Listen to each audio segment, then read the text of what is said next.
Ang sabi nga ho nila, mas maalwan po talaga ang buhay kapag ikaw ay may kaabay. Ay, aba, may kaagapay pala ho mga guys. Ito po ang buhay mag-asawa. Pag hindi ka nga ho matutong magtipid, ay aba, ay napakahirap po talaga ng buhay ngayon. So, lumabas lang po tayo din sa bukid. Ay, ari ho, at makakapagpainit na po tayo din ng tubig sa dami na ring sinisimot na pidpid.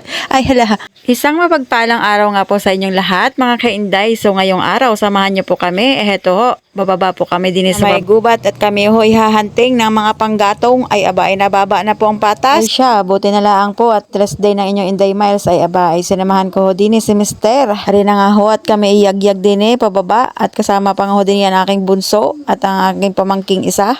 Ay aba, ay sadya naman gusto pa rin yung magyag din sa baba din Aba, akala yata'y maalwan ang daan. As ako naman katog ang tuhod, palusong palaang. So ari nga ho guys sa baba din Kami po ay simula na po ng pag-explore, papunta po sa bundok ng Tralala. Ay hala, yan naman hoy, charot-charot laang. Pansin nyo ga ang paligid, ay diga ang berdeng-berde. Aba, ay buhay na buhay ngayon ang mga halaman din Hindi na ho tulad ng dati. Ay siya, kayo nga ho'y aking babahaginan din ng konting kwento laang. Ari ho'y kung sasabihin, padaplis laang naman are. Ay noong unang panahon nga ho, ay charot.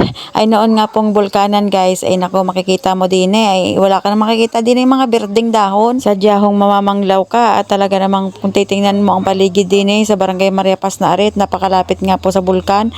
Ay aba, ay parang disyerto. Ay matatanaw mo lang din ng mga kulay, ay kulay abo. Sa tingnan niya naman ngayon, nakakatuwa pong pagmasdan. Pansin nyo garing kalamansi na are ho dati papatay na. Ay ngayon, tinan nyo naman ngayon, ay pagkadaming bunga, maliliit pa nga lang iyan. Ay pagkalipas ng 2 linggo, ay aba, may mahaharbis na.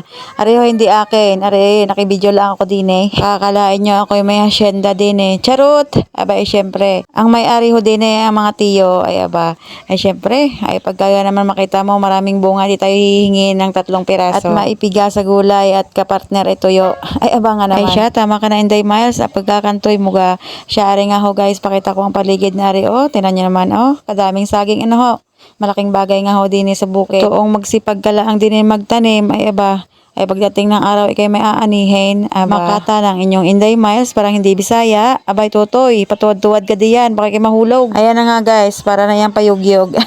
Ay alam nyo baga guys, naalala ko ari sa batang ari. Aba nako, isisingit ko na naman din yung kwento ng buhay ko. Ay garneng-garne ho ako nung bata. Naku po, kung nasaksihan nyo lang ang aking kabataan, ay Diyos ko po, ipang Jessica Soho. Ay hala, naman gang salaw naman ang ilonggang ari. Sa totoong buhay nga lang ho guys, ako'y laking bukid ho talaga doon sa aming probinsya, sa Cotabato. Ay aba, ako ay palaboy din sa kagubatan at talagang laking gulay din. Aba, ay aking ama't ina magaling magtanim ng gulay at talaga namang noon una timplang native pa. Hindi pa nauuso noon ang mga magic sarap na yan, ay tamang bitsin lang at kauntik ay ayos na. Hindi ka pwedeng magreklamo at baka makurot ka ng mamay. Abay nako, sadyang napakahigpit ng mga unang panahon, ay abot na abot pa yun Inday Miles talaga naman. Pagbuhay probinsya ay garne, relate ka kay din Ang trabaho lang namin magkakapatid noon ay magpapaupa sa paggagamas ng maisan. Ay ang upa noon ay hindi kwarta at 1 kilong baboy at 1 kilong bigas ay ayos na. Ibang iba noong unang panahon kaysa ngayon. Naku po, sa mga henerasyon ngayon ay puro wait laang. Ay noong una ay hindi pwede sa mamay iyan, purot sa tagiliran. Anak-anaka ay may garuti pa. Ay abay, noong una po ay talagang taghirap pero masaya ang buhay. Ako nga ho ay tuwang-tuwang magkwento sa aking mga anak. Lahat ng aking mga napagdaanan ng mga unang panahon ay aba, sasabihin lang at sa galing naman mga tuwiran ay sasabihin, iba nga ho panahon ngayon, 5 piso lang daw noon kilo ng bigas at uso pa daw noon ng tira-tira.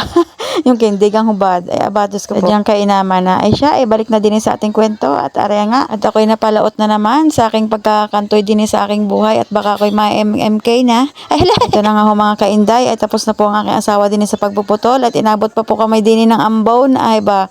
At sa pagkagaling naman ng mga bata, ako'y binigyan din ng pandaw. Dahon ng gabi, ay ba, hindi nga naman mababasa ang bumbunan ni Inday Miles. Mga kainday, arihot, sinunong ko na ang sako. Ay aba, ilasa ko'y ari pang 2 linggo o 3 linggo ng budget naming ari sa panggatong. Siguradong mausok na din sa aking tungko sa daming ari. Nakakatuwa kaya pag ang kusina may laging nausok, akalain ng tao ay lagi may niluluto. Kahit iyan ay nilagang itlog laang, ay digay ayos na. Ako naman ho guys ay may tangke. Ay aba, ay talagang gusto ko lang makatipid at talaga naman ang gastos ko ngayon ay hindi basta-basta. At ang aking mga estudyante ay 3 na. Pambaon pala ang butas na ang bulsa ay may pamasahe pa. Mindset lang tayo mga mamshi hanggang sa sila ay makatapos ay eba. Malay mo naman kung hindi man natupad ang pangarap natin noon ay bay sa ating mga anak ay dublikayod pa tayo at magsipag baka sila ang makaalwan. Di bagat para tayo na rin ang nag-successful sa buhay. Yan lang po mga person. Ako po naman ay laging proud sa pagkukwento sa aking simpleng buhay ay aba part ko. At kung ikaw naman po mga kainday ay nakaabot din sa dulo ng aking munting video ay aba palambing naman po sa iyo ay paki-like naman po, paki-share at paki-follow naman po ang inyong Inday Miles, ang inyong ilonggang ina na magaslaw sa inyong social media. Ay hala. Thank you for watching guys. Salamat po sa inyong pagsubaybay sa aking simpleng buhay. So hanggang dito na lamang po tayo guys. Tinan naman aking tungko, puno. Ay aba, ayan po ang inyong nagmamagandang pagod. Bye! Thank you for watching. Abay, love you.